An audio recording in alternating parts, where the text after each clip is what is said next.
다 함께 찬송가 326장 찬송하시겠습니다.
오늘 저녁 기도회에 주시는 하나님의 말씀은 마가복음 1장 1절로부터 8절까지의 말씀입니다.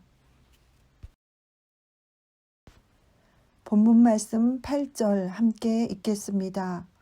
나는 너희에게 물로 세례를 베풀었거니와 그는 너희에게 성령으로 세례를 베푸시리라. 아멘. 하나님의 말씀입니다. 하나님의 은혜 감사합니다. 아름다운 성김. 우리를 구원하실 예수님께서 이 땅에 오시기 전 그 길을 준비한 일꾼이 있었습니다. 바로 세례 요한입니다. 그는 성결의 삶을 살면서 물세례를 통해 회개를 외치며 예수님의 길을 예비했습니다. 그의 섬김은 성령 세례로 하나님 나라의 능력을 세상에 보이신 예수 그리스도의 사역을 위한 기초가 되었습니다. 세례 요한은 하나님의 마음을 알아들인 사람이었고 하나님의 기대에 부응한 일꾼이었습니다. 이렇듯 진정한 섬김은 하나님의 마음을 알아들이고 하나님의 기대에 부응해 다시 오실 예수님의 길을 예비하는 것입니다. 영적으로 혼란한 이 시대에 아름다운 섬김의 일꾼이 된다는 것은 하나님의 특별한 선택이고 축복입니다. 오늘 우리가 행하는 모든 성결한 언행은 주님의 길을 예비하는 축복의 통로가 될 것입니다. 미국에서 목회하던 때 아름다운 섬김의 모범을 보여주신 차 권사님이 기억납니다. 급성 폐결핵으로 한쪽 폐를 잃고 나머지 한쪽도 암에 걸려 수술을 받았습니다. 하지만 항암 치료를 거부하고 기도로 암을 이겨서 40년을 기적처럼 살았습니다. 그의 삶은 그저 의미 없이 흘러가는 시간이 아니었습니다. 권사님은 자신을 살리신 예수 그리스도를 전하는데 모든 시간을 헌신했습니다. 몸의 회복만이 아니라 영혼 구원의 희망을 선포했습니다. 이민 사회에서 겪는 어려움으로 절망에 빠져 있는 많은 이들이 그의 전도로 예수님을 영접했고 수많은 사람들이 간증자로 세워졌습니다. 차 권사님을 볼 때마다 하나님이 인정하시고 뿌듯해하실 아름다운 섬김의 대표 선수라는 생각이 들었습니다. 세례 요한의 회개 선포 같은 강력한 구원의 외침이 차 권사님을 통해 이루어졌고 그로 인해 다시 오실 주님의 길이 준비되었습니다. 아름다운 일꾼은 위대한 일을 하는 사람이 아니라 하나님의 마음을 알아 뿌듯하게 만들어드리는 사람입니다. 그래서 다시 오실 예수 그리스도의 길을 예비하는 일꾼은 겸손한 사람입니다. 오늘 하루 맡겨진 일에 최선을 다하는 아름다운 섬김의 일꾼이 됩시다. 하나님이 우리를 인정하실 때 아름다운 열매도 함께 누리는 축복의 사람이 될 것입니다. 주님의 길을 예비하는 아름다운 섬김은 축복의 사람만이 누릴 수 있는 특권임을 기억합시다. 주님의 길을 준비하기 위해 내가 할 수 있는 일은 무엇입니까? 이 시간 세 가지 기도 제목을 나누고 함께 기도하겠습니다. 첫째, 2021년 새신교의 모든 사역을 위해 기도합니다. 예수님이라면 어떻게 하실까를 통한 개인의 영적 성찰로 66개 속회와 선교회가 활성화되어 변화 있게 하시고 교회의 부흥으로 이어지게 하옵소서. 세대 통합 예배를 준비하는 목회팀과 교사들이 하나님의 영으로 충만하게 하시고 우리의 자녀들이 말씀으로 잘 양육되어 성경적 세계관을 가지고 자신을 바라보고 시대를 바라보고 미래를 바라보게 하옵소서. 둘째, 코로나19의 종식을 위해 기도합니다. 거리 두기가 완화된 이때에 코로나19가 완전히 극복될 때까지 경계심을 늦추지 않고 개인 방역에 힘쓰게 하옵소서. 이달 말부터 예정된 백신 확보와 접종이 부작용과 확보에 차질 없이 진행되게 하시고 건강의 문제, 경제적, 심리적 어려움에 있는 이들에게 하나님의 위로가 있게 하옵소서. 셋째, 나라와 민족을 위해 기도합니다. 이 나라 이 민족에 하나님의 평안, 샬롬의 은혜가 있게 하옵소서. 교회가 하나님의 얼굴을 구하며 회개와 성찰을 통해 세상 속에서 빛과 소금의 사명을 온전히 회복하고 감당하게 하옵소서. 정치, 경제, 외교, 교육, 문화, 예술 등 모든 영역에 소명의식이 있는 리더들이 세워지게 하시고 하나님의 정의와 공의가 강물같이 흐르게 하옵소서. 함께 기도하시고 제가 마침 기도하겠습니다.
우리를 통해 하나님의 뜻을 세상에 드러내시는 하나님, 우리를 다시 오실 주님의 길을 준비하는 일꾼으로 세워 주옵소서. 2021년 새롭게 세워진 새신의 리더들이 하나님의 마음을 알아들이고 하나님께 인정받는 아름다운 섬김의 일꾼이 되게 성령으로 인도하여 주옵소서. 어제 제 수요일을 시작으로 사순절 40일 특별 새벽 기도회를 통해 예수님이라면 어떻게 하실까라는 성찰과 회개가 있기를 원합니다. 누가복음을 묵상하며 다시 예수님의 십자가 바라보게 하시고 세상에서 베드로와 같이 부인했던 부끄러운 우리의 모습을 외면하지 않으시는 예수님의 참사랑에 내가 주님을 사랑합니다 고백하는 밤 되게 하옵소서. 소망으로 셋째 날 새벽을 깨우실 줄 믿사오며 예수님의 이름으로 기도드립니다. 아멘.